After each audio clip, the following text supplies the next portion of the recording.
Hello, and welcome to the Ask Ezra podcast, real people with intimacy challenges and real intimacy coaching.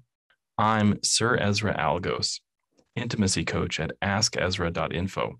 If this is your first episode, you might be asking yourself, what is intimacy coaching? One definition is that an intimacy coach helps people feel safer, closer, and more connected to their lovers, friends, and even themselves.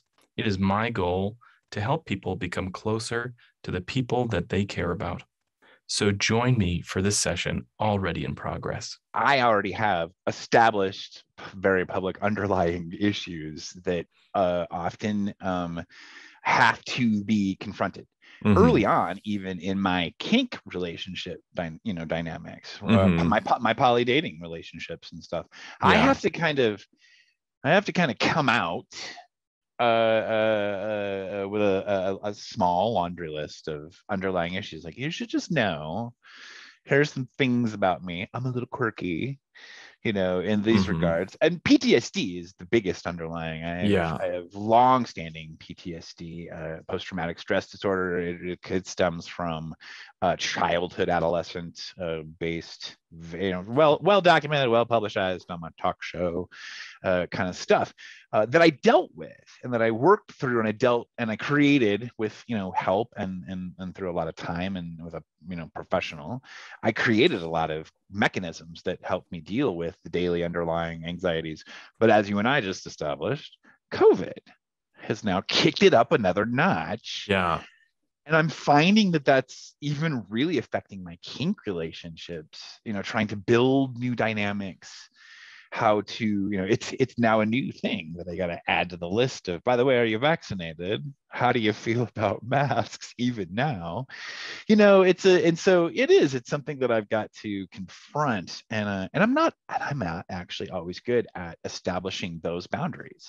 I'm better at talking about the boundaries inside the dungeon, the boundaries of the kink, and stuff like that. But it's sometimes even just the actual dynamic itself, confronting it, because kinksters don't often want to hear that. Yeah, well, I think it's challenging because there's definitely a lot of stigma around mental health, right? And so much. And the phrase safe, sane, and consensual is still in a lot of uses. It's still in use in a lot of places. And it's problematic because, am I qualified to define who's sane? Right. Exactly. Right? And then, so people will have, mental health challenges. And I think it's really, I prefer rack or prick. And so let's be risk aware in our consensual kink, or take personal responsibility in consensual kink, right? And so instead it's, okay, here is the mental health challenge that you're facing. Am I prepared? Do I have the energy and the resources to be supportive, right? And I think there's kind of two conversations, right? Because you can have a casual relationship where you're like, okay, if you're having these issues, I'm not your resource, right? Or there is the more intimate conversation, the more intimate relationship where you're like, okay, when you're having these challenges, what do you need me to do? How can I be supportive? Right. And they're both valid. They're both perfectly acceptable, but you need to know which one you can do, right? Yeah, I ask about a trigger list with my pro clients all the time. It's right there. It's something that I ask for updates on it, with some regularity even. Part of it is I don't often apply a lot of my and this is something I need to work on. I don't often apply a lot of my professional standards to my lifestyle practices. It's something that I constantly struggle with, because when I have in the past been somewhat strict about applying those dynamics to building a lifestyle dynamic with people who are, as I like to refer to, friends with benefits, fuck buddies, friends with benefits, that kind of, or poly, something more deeper, like what's been going on. My husband and I are poly. We date people who are also switches. Maybe they're both vanilla and kinky, and they get kind of a best of both worlds situation with us, and kind of and stuff. But I also have kink relationships with folks outside of our relationship, and stuff. And so, yeah, I know, right? Like, we couldn't be more complicated. You could. And we could, oh, yeah, we could try. we could. I'm sure we could try. I'm sure we could figure out how. Yeah. But and that requires just like constant communication. Literally just constant check-ins. How do you feel about, like, right now we have a moratorium on hosting like guests, like, sure. even overnight. We've got kind of a moratorium. Like, we're laying off of that for a little bit. It's because it comes now with a whole host of questions. Hi, what's your vaccination status? And we're not trying to alienate all of our friends at once, kind of a thing. We're trying to ease into this new world that we all live in and stuff. And again, when your day-to-day general anxiety is at like a 4, and then a new thing comes along and it kicks it up to a 5, I have to develop a new skill set. I have to develop a new way to cope with this, and for me, it's planning. Planning is a big thing with me.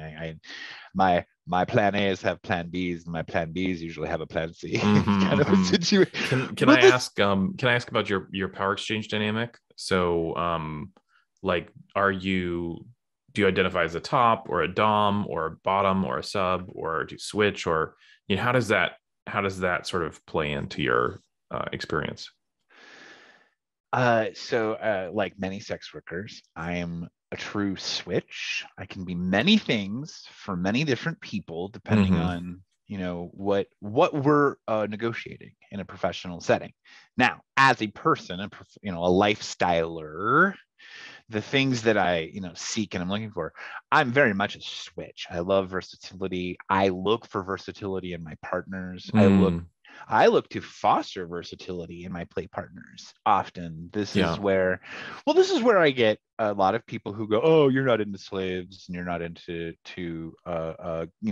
omegas, people who identify as omegas and things like that. And I'm like, no, that's I'm into however you want to identify to me, and figure out how then our dynamics mesh. Kind of a thing. I'm not wanting anybody to say recently, like the last 2 years or so, I've been investigating ABDL. I had never really allowed myself. And that's adult baby diaper lover. Exactly. Yeah. Or infantilism. I mean, if you want to get very technical, this is infantilism play. It can be very cathartic, very healthy, very cathartic, very fulfilling for both sides, for all sides of it. And I find that it allows for switches to have a much larger range. I think sometimes you can be a daddy and a sub, though I'm not in ABDL practice. I find diapers adorable to a degree, but for my own person, I'm like, no, thanks. I'm good. Go to the rest of them. I'm a great dad in that regard, and I'm enjoying finding that. That's one of the dynamics that so what happens, I'm finding is being in the dad role triggers a lot of imposter syndrome stuff for me, because I'm not always able to say, yes, I can be completely in control of everything today. Let's go, little sub. And so that's just part of where in my lifestyle choice, to work and play with other, like with ABDLs and stuff, I have to kind of come out early on and say, look, I am dad in the playroom, but when we get out into the real world, I can't continue that role play dynamic into the real world. Like, if we're at Best Buy, I need you to be a grown up. I'm sorry. Yeah, exactly. And I think that's really healthy, that to be clear about when you're feeling like willing to be in that role play and when you're not, I think is a really important component.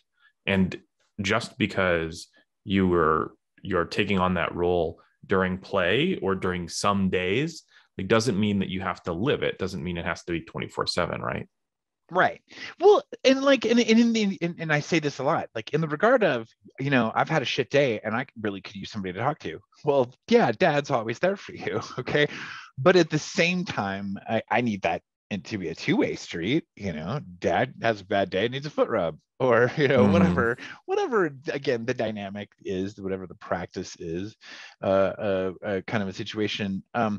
Yeah, I get a lot of, oh, you're a soft dom, and I'm like, okay, if that's how you want to define me for you, sure, okay, then I'm a soft dom. I am very much the coach dad. That's the natural lifestyler side of me. Yeah. I can be a Nazi housefrau if you need it to be horrible, No, thank you. So, no, thank yeah, I can be a red master, right, exactly. I can be a task master, humiliation, expert. But I find those sessions professionally, I find them draining. I need a session afterward. Like I need to go hang out with my littles, afterward and play video games. Yeah. No, I hear you. And it's actually funny that you bring that up, because I think that race play is probably the most triggering. Like, I've been to parties where people are like, take a shit on the floor if you want, but clean it up, but don't do race play. Wow. Okay, because I often say there's that. Again, I don't like to yuck anyone's yum, but there are many fetishes that have a time and place component where it's appropriate. Yeah. And so I often say this because I come from the gay leather upbringing, which has got a lot of military uniform influence. Okay. Yes, Nazi gear crops up inside this small little uniform world a lot and stuff. It crops its head up. And here's what I like to say. It's like, look, I'm not telling you that you should not enjoy your Nazi gear fetish. I'm telling you there's a time and a place where it's appropriate. Yeah, you can't wear that everywhere. Strolling through the vendor mart of any public event, I don't care whether it's leather gear oriented or not, strolling through the vendor mart is not that time. We don't allow scat play in the middle of the vendor mart.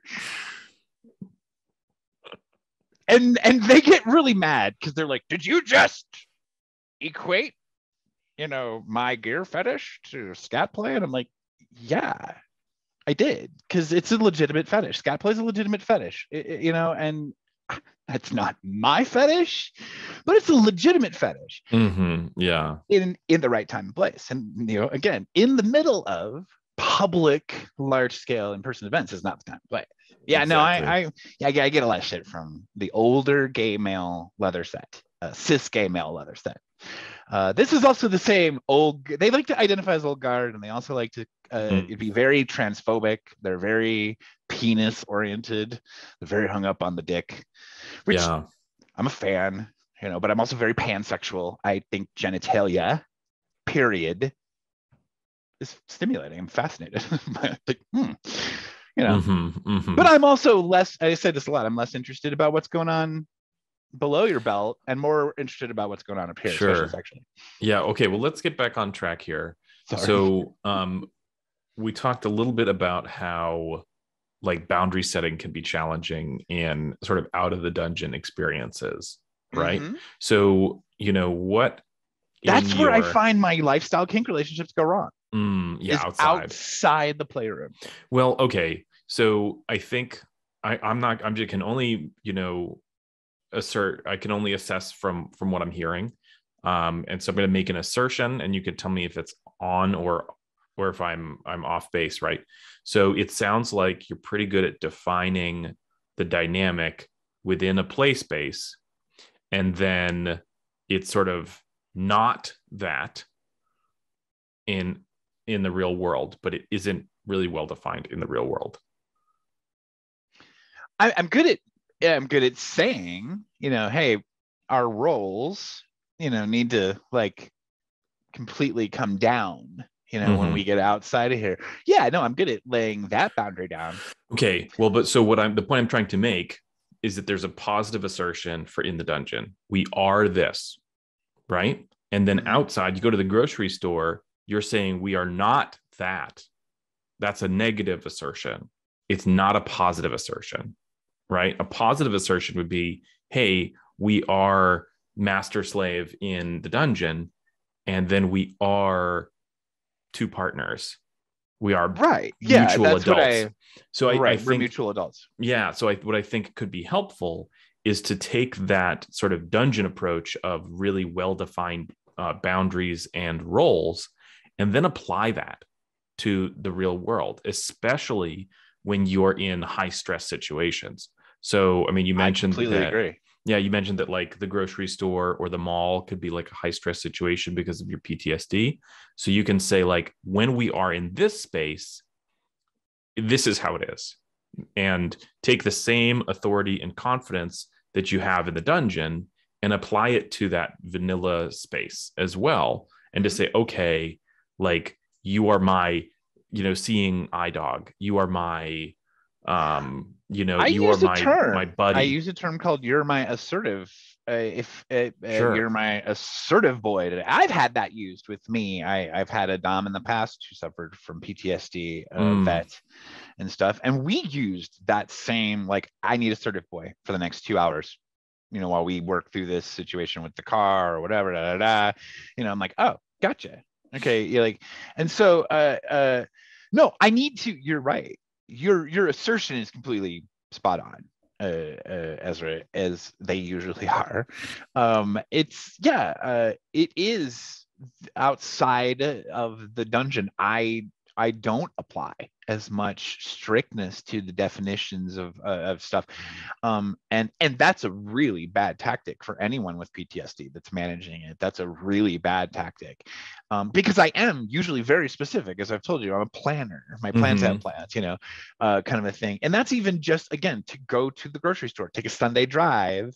I'm not the super, hey, let's jump in the car and just fuck off. I'm not always quick for that. I'm usually like, well, hold Where are we on. going? How long is it going to Where are we be? Do I need snacks? Yeah. We have our go bag. Yeah. We live in it. Hey, man. And you can saw back east, people got stuck on a highway for 27 hours. Right. So, and I want to like separate two things that seem they're like kind of joined, and that's like specificity and strictness, right? You can be specific without being strict, right? And I think strictness is, you can separate strictness by creating flexibility, right? I think strictness and flexibility, rigidity and flexibility are at odds, and inserting specificity and flexibility means like, this is how I need you to be. If you need to step out of role, here's a way that you can do that that's pre-approved. Or if you need a moment, or you know what I mean, like planning for contingencies, where I think the strictness and the challenge is like, here is the role that you can have for this time. You can't get out of it. You can't stop it. You can't change it. Like, that's strictness, right? Whereas flexibility is, here's this role that you can have for this setting. It's really helpful for me because of this. If you can't do this, then this is how you can let me know. If you need it to be more like that, then you can, then this is how we can change that. You know what I mean? So it's not, they're not like locked in to being, assertive boy, right. If they're like, hey, I'm getting fatigued, this is how I can deal with that. And I feel like we do that in the dungeon too, right? We do like, it's like safe words, right? So, absolutely. What I've encountered is a lot of lifestylers that I've encountered want a 24/7 dynamic, and or think they do, or think they do, or they think they do. Yeah. And I've tried that many times, and I'm well on record as saying that for me, a 24/7 constant in the same roles is not possible. I am a fluid, complex human being. I require my own after and self-cares and or my own submissions. I require my own submissions and my own, and so yeah, I am practicing a much different kind of kink than what I was brought up in. I'm practicing a much different kind of leather, because I don't often even wear leather, even in the playroom a lot. I wear a lot of rubber and neoprene and denim and faux fur, whatever the fuck needs to be, worn, kind of a situation. Yeah. It's basic. And when you're right, I've been using the word strict, I think, employing it in the wrong way, and maybe not. Maybe that's accurate. Being more specific. Well, and I can put off a very intimidating persona, and people are attracted. I could get a lot of I'm a 100% submissive, and I'm like, oh, but are you really? Kind of a thing. It's like, give me time. I actually look at that as a challenge. I'm like, give me time. it's like give me time. Before you know it, you're gonna have the rope in your hands. Kind of a thing. And I'm very happy when people go, hey, I tried that. And no, I'm very much a submissive. Thanks. I'll stick with that. That's great and stuff. But I don't want to be a 24/7 dom. Yeah, absolutely. I mean, and I think that too, that there's like, you can accommodate other people's rigidity by just having a limited relationship. And so that is the other aspect. My husband and I have both been looking at our different poly adventures over the last couple of years, specifically during the pandemic. And we're kind of reevaluating. We're in a reevaluation period. That's why this opportunity came along at a very auspicious time. Yeah. Because we are in the process as a couple of reevaluating who we even want as partners going forward in our dynamic. Sociopolitically, who do we want to align with? We have a couple of big years coming for him, and his career here in the next couple of years are very important and focused. And I'm a startup and struggling with there's a lot to struggle with in a startup. There's a lot to struggle with. And so and just getting back into in-person work, literally, like next week for the first time in again several months. I called it off again when we started getting high variant rates, and then that shit just started spreading like wildfire again. It's like, but that doesn't bode well. It makes other stressors hard to deal with, like bills and whatnot. But it's one of those. I have made a personal choice to actually start enjoying more kink as a player myself. So I've spent the last 24 months talking a lot at length about kink, and I've not, it turns out, been enjoying much of it in the actual practice. That's been another thing. Something I was desperate to talk to you about it and stuff is do you go through dry spells? Absolutely. And I think I'm in the similar position, right? Because I'm not only do I do intimacy coaching and the Ask Ezra Intimacy Coaching podcast, where you can get anywhere on YouTube or where all your private podcasts are found. Exactly. Thank you. That's the phrase I need to practice. Where all your podcasts are found. All your finer but podcasts. Not only do I do that, but I also do professional domination, and I'm a lifestyle player, and I'm an educator. I'm a BDSM educator, and so it's really easy to get lost in the weeds, if you will, of the cerebral component of it, right? Like which I love. Yeah, but it's dangerous, and there is a solution. So I'm getting to it, but it's like, well, I was writing the Mindfully book, and I would continuously get to a place where I'm like, am I making this all up? Like, mindfucking is so elusive and so nebulous that I was like, is this real?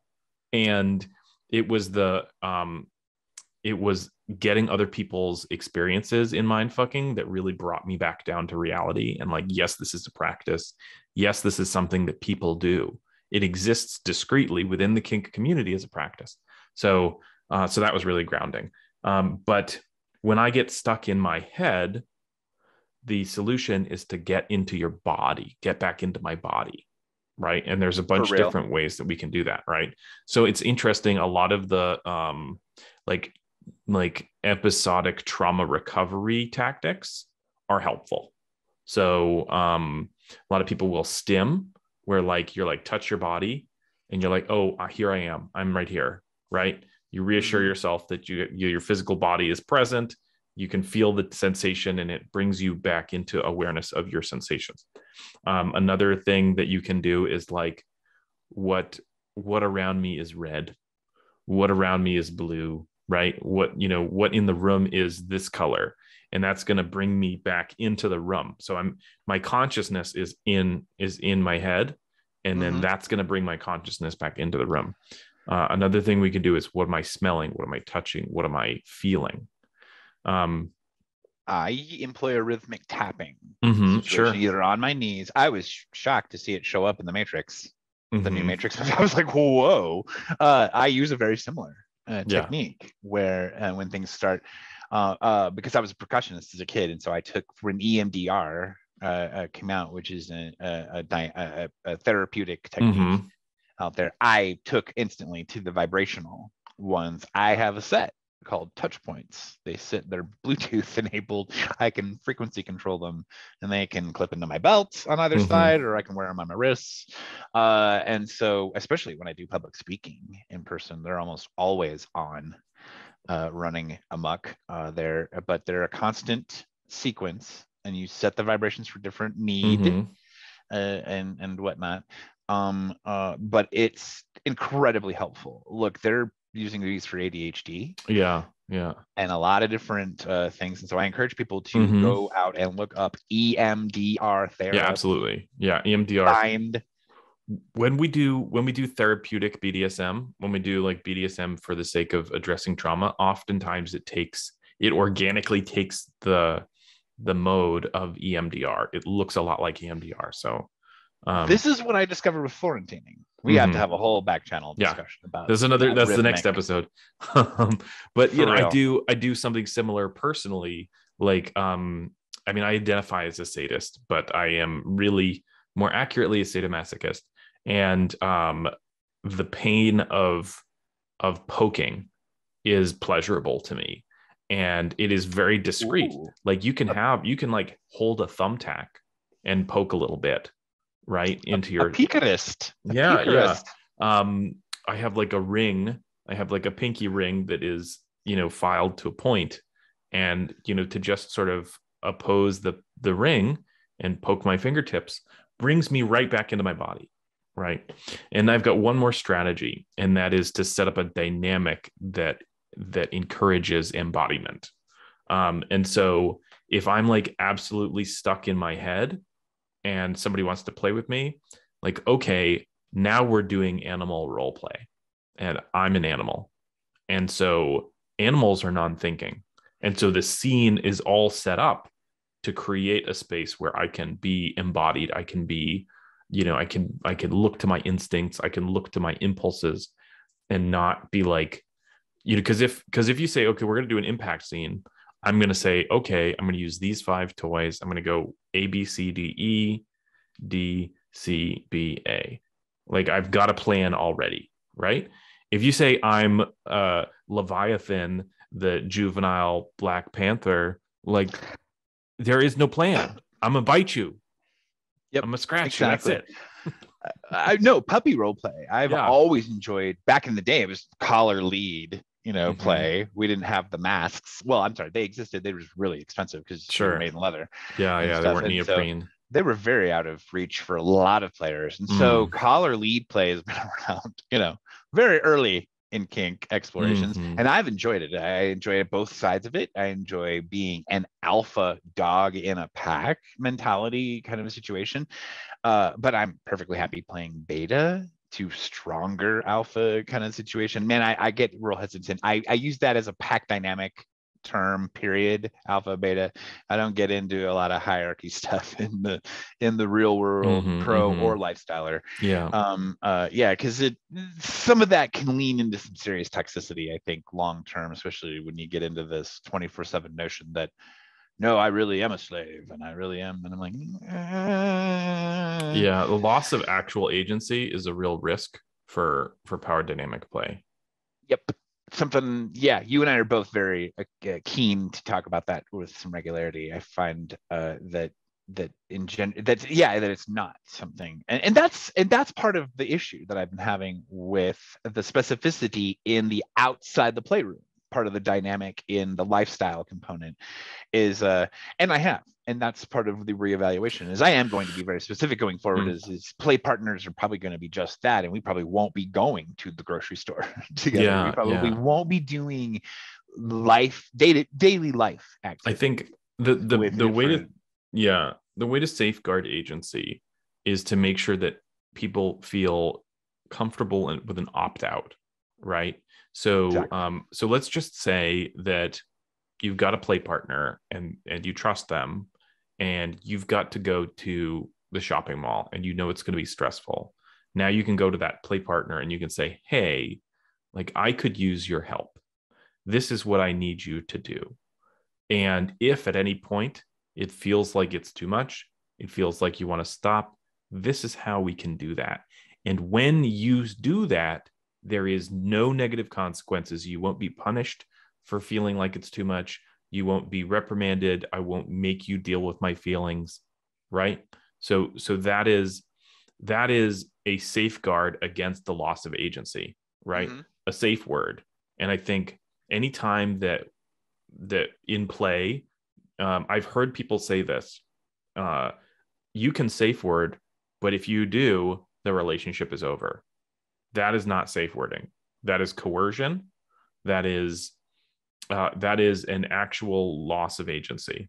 That's right? Abusive. That is abusive. I mean, that's abusive. That's no. That is abusive. No. Yeah. And if there should never be any punishment attached to safe wording. Exactly. Ever. Exactly. That defies the purpose of safe word. Yeah, exactly. That's an unsafe word. Well, yeah, because and if anybody's you're literally back to you're back to the yes means no dynamic. You're back to negotiating a yes means no dynamic, which is a totally real thing.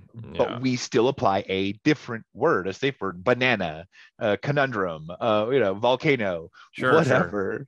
Sure. Even in a yes means no. Okay, if you want to start screaming no, but you actually mean yes, great. But we still have an out word. Got to have that full stop button. Sorry. Mm-hmm. And then no punishment attached to it. Yeah, there's zero negativity attached to that. Because if there's a punishment, then they're likely to hold off and not do it. Exactly. Yeah, which defeats the purpose. Hey, look, even in coaching dynamics inside the playroom, I have pushed myself beyond a boundary because I want to impress coach, and that is something that I now am like, hey, look, you already impressed coach by showing up and negotiating and getting through all of this phase. Okay, so coach is impressed. Now what we're going to do is play with the line, find it, investigate it a little bit together, and there's no harm, no foul about not wanting to cross it, not wanting to push it, not wanting to even look at it. Like no. Yeah, I experience that a lot. About people will come, in play. People will say, people will demonstrate to me that they want to impress me, right?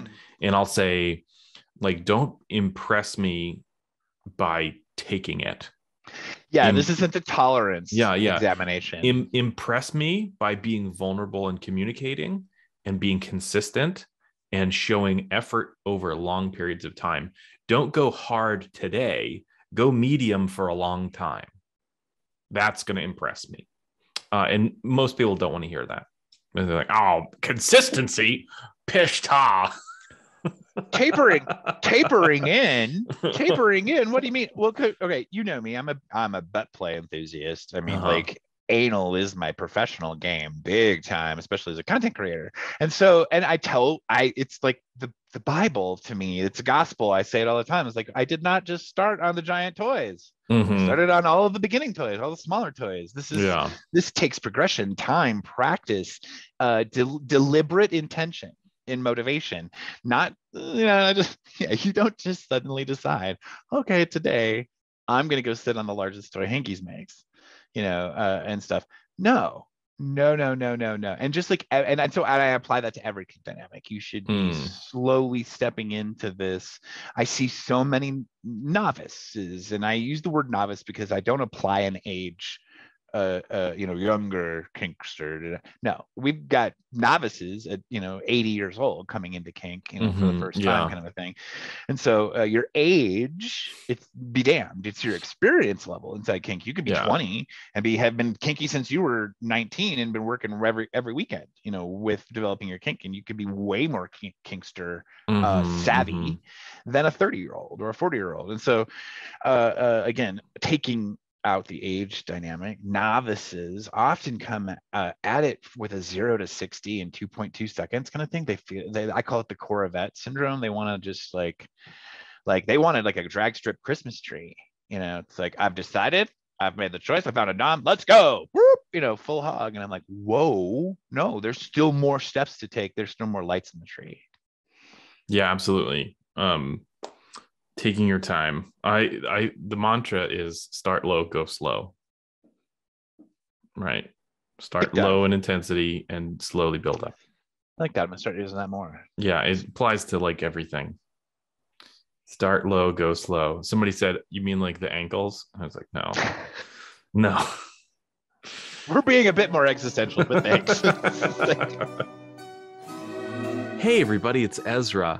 And wow, isn't that exciting? Wouldn't you like to be the next guest on our show? Well, you can. Just email askezra8@gmail.com. And hey, if being on the show is too much and you'd just like to get some private intimacy coaching, that's available too. Now back to our show. We did talk a little bit about like, you sort of said, where do I fit in? Right. In the larger. Yeah. No, I think that's every sex educator that I've spoken to, a kink educator, whether they specialize, whether they have I think all of us, every one of us that has ever taken the stage with a lecture with a TED talk on kink in their hand, under their arm, kind of thing. I think every one of us has to some degree experienced what my clinician coined immediately as imposter syndrome. Yeah, absolutely. If you don't have imposter syndrome, then you probably ought to. So that was what my therapist went on to say. Yeah. Because I went, oh, great, another syndrome. That's all I need. They're like, no.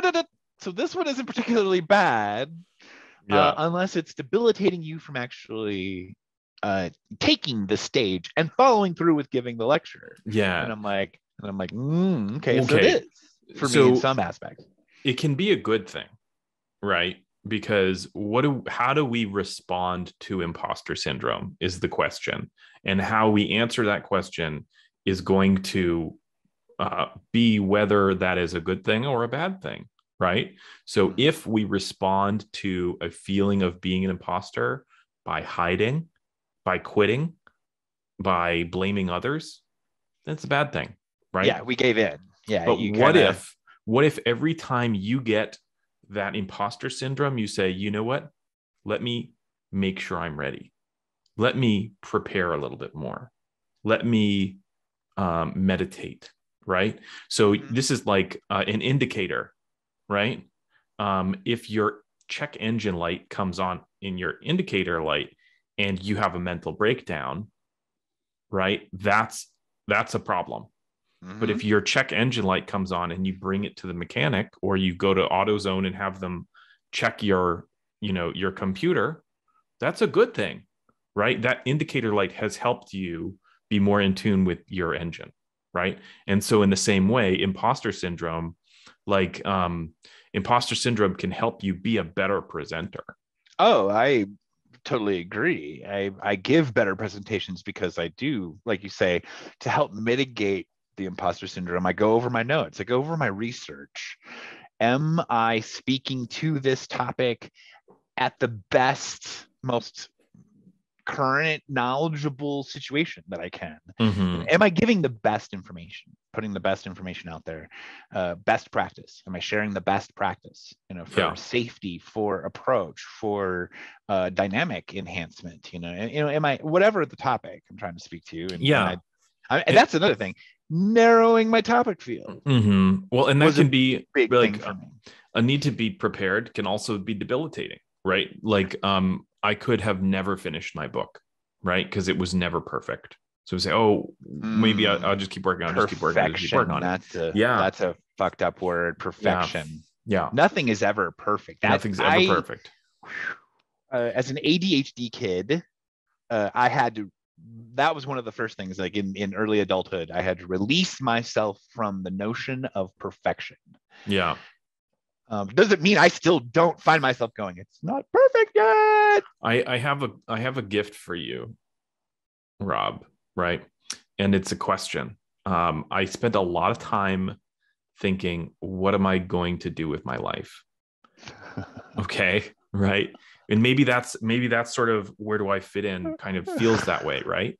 Mm-hmm. But I have a better question. I don't have an answer, but I have a better question. And the better question is, what am I already doing with my life that's working? Right? So instead of asking yourself, where do I fit in? Maybe you can ask yourself, where am I fitting in? Right. Where is it already working? Where is it already working? Where does it feel really good to be? And how can you leverage that to make it even more of a part of your life? My therapist and I use a red-blue scale. Let's stay more in the blue, stay out of the red as much as possible, kind of a situation. And is that like a Matrix reference? Another Matrix reference? Sort of, maybe. because blue, okay, look, these things that we consider illusions are also day-to-day comforts. They get us through, our daily lives, yeah, they do. They save us from challenging experiences. Why Cypher was okay with a digital steak. It's fucking tastes great. It's better than the slop I've been eating. I get it. It's like, and so no, when you manage high anxiety and generalized anxiety disorders, you do sometimes go ahead and engage in the illusion that everything's fine, that I'm perfectly okay, that this could not all go sideways at any moment. No, you could, because if you allow that, if you give into that moment, you won't leave the house. You won't go to the grocery store. You won't do the thing you need to do. And so, yeah, so staying in the blue is very much, yes, engaging in the comforting illusions that we all engage in every day, that things will be just fine, kind of a thing. And so, it's taking it. It's engaging in imagination and fantasy and allowing that to power you and comfort you. That's part of accepting what happens with PTSD when you're in therapy for it, is realizing that you have to sometimes go ahead and just allow your analytical mind to be fooled a little bit, to be hijacked a little bit by the dream, by the the creative mind. But that's a double-edged sword. If your creative mind can take that brain and go into the dark place really fast, and so it's always, again, it's about balance. It's about managing expectations for yourself. Did I get enough sleep last night? Maybe today won't be the best day to go to a huge public event or try to venture in. It's a daily struggle. I appreciate, by the way, your advice or your question in imposter syndrome. What is actually working? So that is what I am focusing on right now, is out of the 3 series that I did last year, what was good, what did work, what did I thoroughly impress myself with, like, wow, that was a great interview. And I am doing that. I am reevaluating right now and deciding, where do I go from here. I also tried some business models that I don't think actually worked for me in this aspect. I tried corporate sponsorship, and whatnot. And so business model wise, I'm reevaluating, because that's the other side of this that a lot of people don't know that we do, is that, we're business professionals too. You have to build a business. And stuff. But I absolutely appreciate that it is actually a question of don't be so meta in when the imposter syndrome starts, that it's not all bad. It wasn't all terrible. Look, I had 3 incidents last year, but it took me a lot of talk with people who were present, and one that one wasn't as terrible as I thought it was. One wasn't as awful as I thought it was. And There you're was here. much. You made it through all of those. And I did make it through all of those. Yeah, well, that's the other. And you said, you said, where do I go from here? Right. And I feel like that's a way more positive question than where am I going to go? What am I going to do? Right. Because I'm existentially asking, let's take the benefit. I'm saying that I'm already moving on. I've made the choice to already continue. It's how am I going to continue it? Again, that's. And it doesn't imply that you have nothing, right? You have the benefit of all of your experiences. And now here you are. And where are you going from here? Right. Instead of like, how do I get started is another like sort of I don't have anything kind of question, right? You've already started. So how do you continue? It's true. Yeah. It's keeping that momentum going. Often, especially with anxiety disorders, because you get hijacked. Your fight or flight will hijack your executive functions, and I call it the mirror universe sometimes, where I'm suddenly outside myself and I'm going, oh God, just shut your mouth. Don't say the next thing that, here is that a Marvel reference? Oh, absolutely. Well, DC almost, because for me it gets very dark very fast. Like there's a scene in Deadpool 2 where he's confronted Cable for the first time face to face, and he's like, you better start talking because I have a real bad habit of shooting in times like this. And that's what it is for me is when my fight or flight gets triggered in that regard, I will push everyone away from me as quickly as possible, because I'm a caged animal at that point. And what do you do? I will say terrible things. It's the question horrible. Is like, how do you? So okay, you're gonna have those experiences, right? So how do you minimize the fallout? Right, you're gonna step on a landmine every once in a while. So how do you like quarantine yourself, or soothe yourself, or what do you do to? And then I'm not asking you to answer that question right away. I'm just saying like that's your work. That's it's a scenario it's a scenario by scenario basis. And this is also where again, COVID has added this new notch. It's kicked everything up a notch, a new layer, as I've been referring to. It's added a new layer that I'm sifting through, because it isn't as easy to get to say a place of being able to remove yourself from the situation or walk away. Also, as a public personality, there are times you have obligations far larger than yourself, and that you sometimes have to summon up kind of a superhuman level of emotional strength and just force yourself through. Build stage wellness, right? And actors refer to it as just this stage compartmentalization that they'll allow to take over. And the character, a lot of people say, okay, I'm going to let the character take over. I try not to refer to myself as a brand per se, but I am a trained actor. I'm a trained thespian. I was trained as a kid and whatnot, and so I do have the ability to actually set myself aside sometimes. Rocket, I didn't know you were a thespian. I thought you were gay. Actually, pan. But gay. No, it's okay. Pan gay leaning. No, for real. Hey, dude, you've heard me say I used to have. In the 90s, I had 20 minutes of stand-up routine material about bisexuals. Oh my God. And I was such a dismissive just asshole when I was dealing with my own bisexual wants and needs and enjoyments and stuff. So what a dipshit I was. It's like, that's how it goes. You make fun of people that you're insecure about. So and now I call out the platinum star gays. It's like, I've never touched a vagina. I was like, okay, fuck off with your misogyny. And they're like, what? I'm like, yeah, no, that's misogyny. Hate to inform you. Anytime you rank people based on their experiences, I think.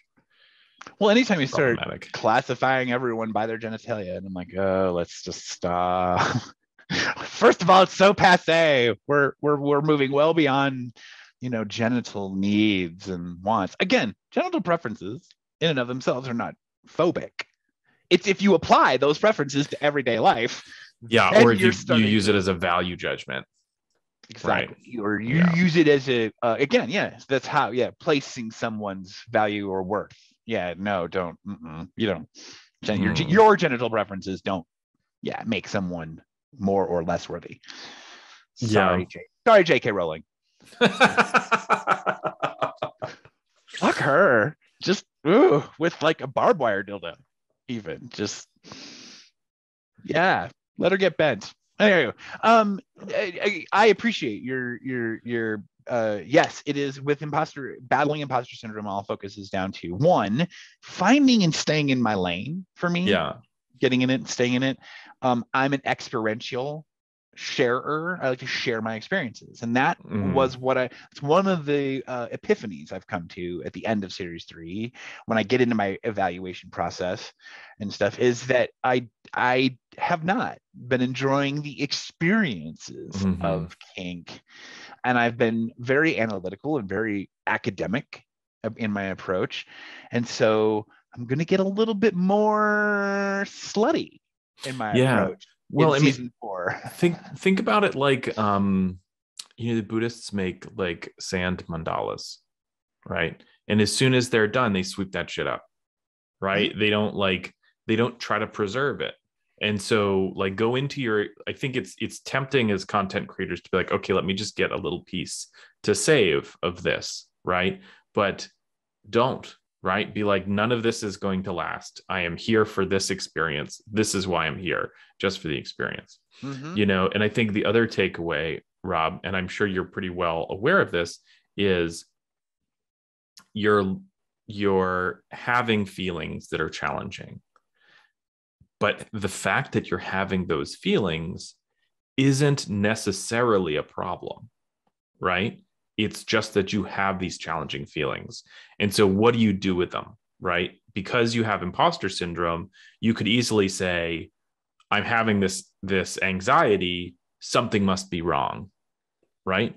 Or you can just accept it, right? I can say it's 70 degrees out, something must be wrong. Or I can just say it's 70 degrees out today. Right. Great. Yeah. A lot of coping with day-to-day anxiety, generalized anxiety, is just moving through it, learning to recognize it and move through it. And I move through quite a bit on a daily basis. Just to function. And you're not alone too. That's a lot of people, especially now. I talk about it. It was a gaming group comprised of military professionals, retired military professionals who all been in the same medical unit. I'm going to start crying. Anyway, I did not. It took me a year to accept my PTSD diagnosis. And it was this gaming group that all in turn were like, no, Rob. It's like, we were grown adults when we came to ours. You were a fucking kid, had no control.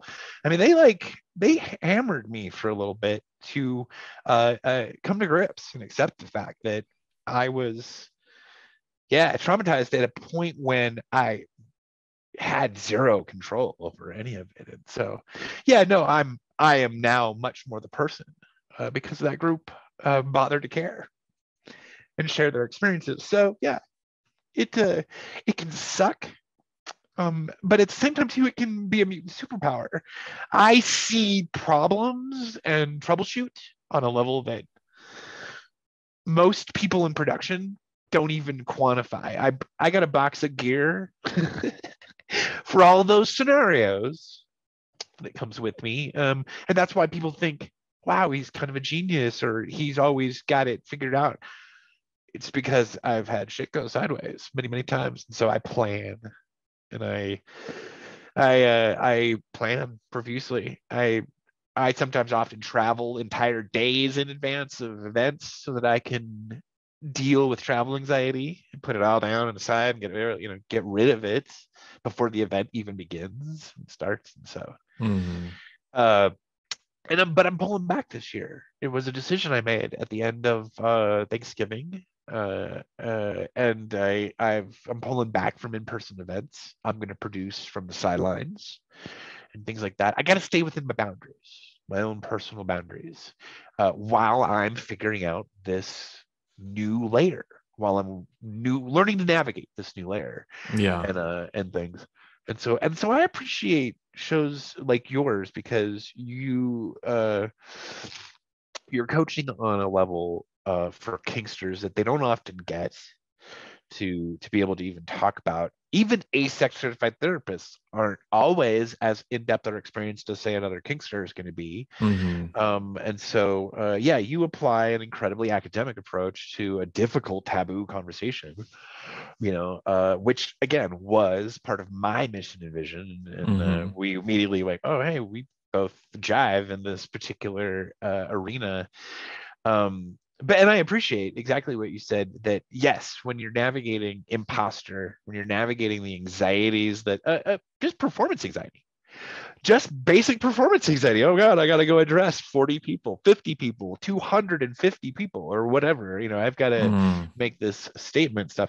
Yeah, just the actual act of the performance itself can be pretty intense. Yeah. Again, something you learn to move through, channel into the event itself, the thing itself. That's why I often say, for the first minute into a talk, hi, I'm going to yammer for a second and introduce myself, and I'm going to tell you my entire life story in 60 seconds. Here it is. Yeah. And it's part of it is a coping mechanism for me. That's a pretty well-honed speech these days. That 60 seconds, pretty well tailored. But it is actually very real. It's a moment for me to center, get my dynamics and my feet underneath me on the stage. And then I'm like, all right, now let's talk media for the kinkster. Let's talk media relations for the lifestyle and pro dom. Let's talk that kind of thing. Well, and because if I can take that analogy, the car engine light analogy, right? Yes. I got a fancy car that wants to read its tire pressure. Right? Yeah. I don't have the tires that would make that work. So the car is trying to read a device that isn't there. Yeah. And so every time I start my car, it goes, are your tires low? Right? That light is always fucking on. Like, do you have tires? Right? Do you have tires at all? Right? And so, like, I know that indicator light is not going to be helpful, right? The indicator light is always on. Do I need to go and look at my tires and make sure they're not flat before I move? Yeah. Yeah. And that's how anxiety is. Anxiety is something's wrong. And I get to know if there's something wrong by some other measurements, because that alarm is always sounding. Anxiety is knowing you turned the iron off, but it sits in the back of your head the entire time you're out. Did I? No, you did. No, but did I? Anxiety is a smoke alarm that never turns off. And you just have to know that you turn the iron off and the house is not on fire, even though the alarm is still going. Little refinement. It's the smoke alarm whose battery is going out. And it just pings like every minute or so. Yeah. And you're like, oh, stop. Yeah. And you don't know if there's a fire because the thing is pinging. Exactly. Yeah, exactly. It's like, is there a fire? Is there smoke? And then another, the smoke alarm one's a really good analogy. Another therapist said, yeah, it's a smoke alarm that won't stop going off. And I'm like, yeah, because there's always smoke. To someone with a generalized anxiety, there's always smoke. There's always some sort of smoke somewhere, kind of a thing. It's like, there's a fire, fuckery is afoot, kind of no, you just learned where is it? How far away? Now I just the fucking. There it is. Yeah. There's the fucking. And as kinksters, it's something. This goes back sometimes into the aspect of role play as a dom and the dad. Yeah. This dads aren't supposed to suffer anxiety, so that's another aspect. Subs, your doms are real human beings. Yeah, they are. They're real human beings and with real human frailties and real human. Look, I'm the dude you find moving to the back of the room anytime I'm in the presence of a super dom. And I'll tell you what, not only are doms human beings, usually they have control issues. Oh my God, so many. They have just as many challenges and insecurities. Look, hey, I'm doing a roundtable discussion panel on educators who not the burnout. I'm trying to not use that word, but the challenges we encounter regularly just as individuals and then as educators, Yeah. and as people who are then suddenly crossing a line into a very public arena with who we are and what we do. There's a handful of us. And Cyan is one of them. She's been on the forefront of that shit for 30 years. Well, what's really funny is like, if I really liked nonlinear algebra, then I could just teach nonlinear algebra, right? But I really like kink, and I can't just teach kink. It's not an option. I mean, it is an option, but it's like being a rock star, like there's a million of us, and two of us are going to get a chance to be full ride, and so yeah, we're all looking for that Sony lifetime contract. Well, I mean, it's pretty much not going to happen, right? And so all of us need to reconcile the fact that our contribution is valuable, even though it doesn't make us a living, Sure. and how can we continue to contribute in that valuable way? Like, I know when I teach classes, I hear from somebody after every time I teach a class, this is just what I was looking for. It's changed my life. It's made such an impact. Thank you for doing that. But thank yous don't buy dinner, or make car payments. Yeah, exactly. So you have to reconcile that, and it can be really humbling. You totally need to join that I'm happy to. Yeah. Circle panel. Yeah, because again, we're dealing with that very real issue. Midori is dealing with that very real issue. I would hold Midori up as like the one who does the best at being an educator. She's our Beyonce. But she's also kind of halftime, right? Because the other half she spends making art. So, well, that's a great question. That's a great segue too into I feel like I've neglected to share that part of me as a kinkster, the more artistic side, the more and outside of kink and adult content creation, I'm a very creative person myself. I had a fetish apparel line that was starting up right at the top of the pandemic, and then and quickly shut back down. And so and so I am I'm trying to reevaluate what is my contribution, and what can and how can I make my contribution stronger and more natural for who I am. And what are the best parts of the thing I've already created, the thing I've already started, and what can I pour more energy, pour the energy into, and maybe take the energy away from the things that didn't work. Yeah, but again, I started it. Let's phrase it in a positive, like, in what ways has contributing been meaningful in the past, right? In what ways has my contribution been really fulfilling in the past? And then how can I apply that to kink? Mm-hmm. Well, and then even just kink and media relations, sex work and media relations right now is dreadful, and we actually honestly just need more people in the industry to go give cogent interviews, be able to speak to things. And so that's another thing that I'm doing more of. I'm putting myself out there more as just someone able to be reached for comment in regard to because we have a lot of people who romanticize and do great romantic blogs about different aspects of kink, or the kink lifestyle. There's lots of that, but I haven't seen there. I'm seeing an emerging amount of actual academic approach to sex education and kink education. And so, and I'm encouraged by that, because that was my initial intention, and still is my mission.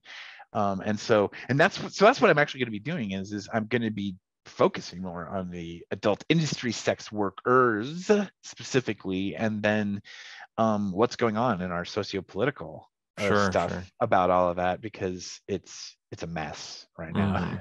As you well know, it's a fucking mess, which is not a stressor any of us need, honestly, but here it is. But it's one we all have.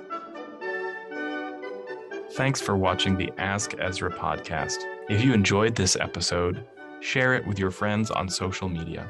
If you would like to review this episode, please do so at Apple Podcasts or wherever you get your podcasts. If you'd like to support the episode, go to patreon.com/askezra, and you can sign up for our mailing list at askezra8@gmail.com.